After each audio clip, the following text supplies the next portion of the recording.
अस्सलाम वालेकुम। आप लोगों का अपना सजाद खेड़ा ज़रूरी मशवरे के साथ हाज़िर है। दोस्तों, आज हम आप लोगों को चावल की बीमारी के बारे में बताएंगे कि चावल के ऊपर किस बीमारी का हमला हो सकता है या हुआ खड़ा है। जैसा कि आप लोगों को पता है कि आजकल जो मौसम चल रहा है वो ज़्यादा नमी वाला मौसम चल रहा है। इसके साथ साथ मौसम में इतना ज़्यादा गर्मी की शिद्दत भी नहीं है। इस तरह का जो मौसम होता है उसमें बीमारियां लगने का बहुत ज़्यादा खदशा होता है। और जो फंगस वाली बीमारियां होती हैं उनका ये है कि उसको कंट्रोल कैसे करना होता है। जब बीमारी आ जाती है तो फिर वो नुकसान दे कर ही जाती है।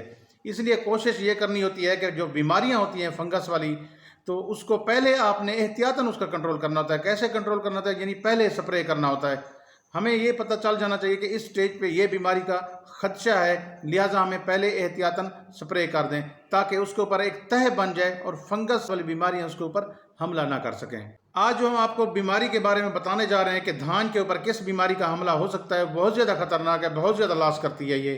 बहुत सारे काश्तकार भाई इस बीमारियों को बड़ा ईजी ले जाते हैं, लेकिन इन बीमारियों को ईजी नहीं लेना चाहिए। ये भी बहुत ज़्यादा पैदावार का लॉस करती हैं। अब चावल की कौन सी ऐसी खतरनाक बीमारी है जो आप लोगों को बताने जा रहे हैं, उसका नाम है भभका। इसका ये है कि इसके बेजवी शक्ल के इसके ऊपर धब्बे होना शुरू हो जाते हैं पत्ते के ऊपर। इसके अलावा इसकी नोक, पत्ते की नोक भी सूखना शुरू हो जाती है। अगर आप फील्ड में जाएं तो आपको पत्ते के ऊपर धब्बे नजर आएंगे बेजवी शक्ल के।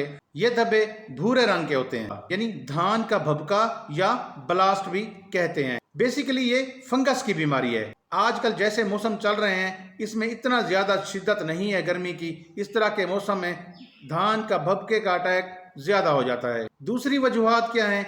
कम पानी लगना, यानी ऐसी जमीनों में अगर आपने धान काश्त की हुई है जो पानी नहीं रखती, आप जब पानी लगाते हैं तो फौरन सूख जाता है, तो इस तरह के ज़मीनों में जो फसल काश्त की जाती है उनके ऊपर ये धान का भभका ज़्यादा लगता है। इसके अलावा ज़्यादा बारिशों की वजह से, ज़्यादा जो नमी वाला सीज़न होता है, ज़्यादा बारिशों की वजह से नमी माहौल में ज़्यादा आ जाती है, उस वजह से भी ये धान का भभका ज़्यादा लगता है। इस बीमारी का जो ज़्यादा से ज़्यादा हमले का ज़्यादा चांस होता है वो होता है गोब की हालत से लेकर सिट्टा निकलने के 20 दिन बाद तक इसका हमला हो सकता है। शिद्दत के साथ हमला करती है इन दिनों में। तो आपने कोशिश करनी है कि उसके एहतियातन पहले स्प्रे करना है। आप लोगों को पहले बता दिया है, जब गोब पे पौधा हो जाता है उससे पहले आपने स्प्रे कर देना है। गोब से लेकर सिट्टा निकलने के 20 दिन बाद तक इन दरमियानी जो वक्फा होता है इनके दरमियान इसका हमला बढ़ सकता है।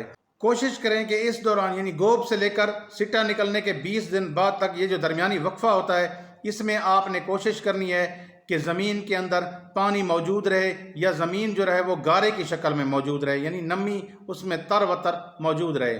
अगर वो सूख गया तो फिर इस बीमारी का हमला ज़्यादा हो जाता है और बहुत ज़्यादा पैदावार में कमी आ जाती है।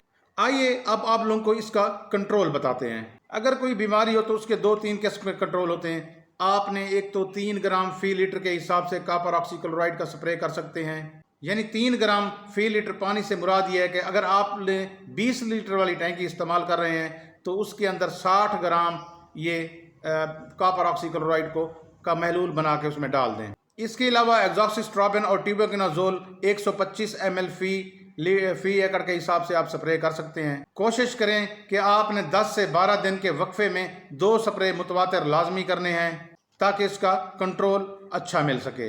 एक देसी तरीका भी है इसके कंट्रोल करने का, जो आप करना चाहें तो कर सकते हैं। आपने 1 किलोग्राम नीला थोथा ले लेना है और 1 किलोग्राम जो है ना आपने भुजा हुआ चूना ले लेना है। इनको 120 लीटर पानी में मिक्स करके सब मिक्सचर बना के आप स्प्रे करें। आप इसको स्प्रे कोशिश करें कि जब टेम्परेचर ज़्यादा हो तो फिर आपने इसका स्प्रे नहीं करना, बाज़ औक़ात ये झुलसाओं का सबब बन जाता है। उम्मीद है काश्तकार भाइयों आप लोगों को समझ आ गई होगी। मुझे दीजिए इजाज़त। अल्लाह हाफिज़।